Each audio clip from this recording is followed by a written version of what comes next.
జరగబోతా ఉన్నాయి. ఈ ఎన్నికల సందర్భంగా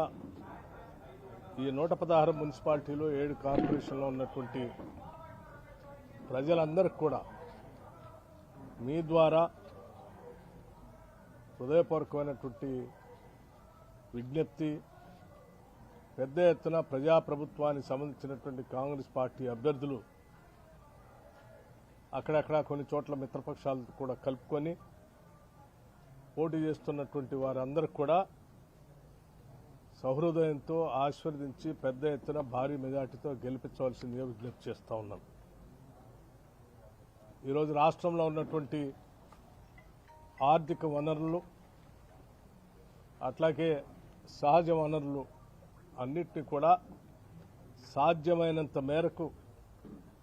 ప్రజా సంక్షేమానికి అట్లాగే ఇన్ఫ్రాస్ట్రక్చర్కి, అంటే మున్సిపాలిటీస్లో మెరుగైనటువంటి వసతులు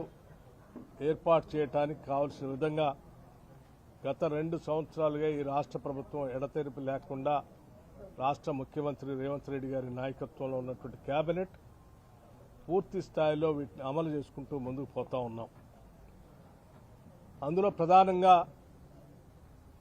పెద్ద ఎత్తున మున్సిపాలిటీస్ అన్నిటికీ కావలసిన విధంగా ఆ మున్సిపాలిటీస్లో నివాసం ఉంటున్నటువంటి పేద, బలహీన లేకపోతే అర్హత కలిగినటువంటి కుటుంబాలన్నిటికీ కూడా దశాబ్ద కాలం పైబడి ఎదురు చూసినా రానటువంటి రేషన్ కార్డుల్ని ఈ ప్రజాప్రభుత్వం వచ్చిన తర్వాత వెంటనే అర్హత కలిగినటువంటి వాళ్ళందరికీ కూడా రేషన్ కార్డులు ఇవ్వటం జరిగింది. అలాగే మార్కెట్లో 50 నుంచి 55 రూపాయలు బియ్యం రేటు ఉంటే అటువంటి మేలు రకమైనటువంటి ధనవంతులు,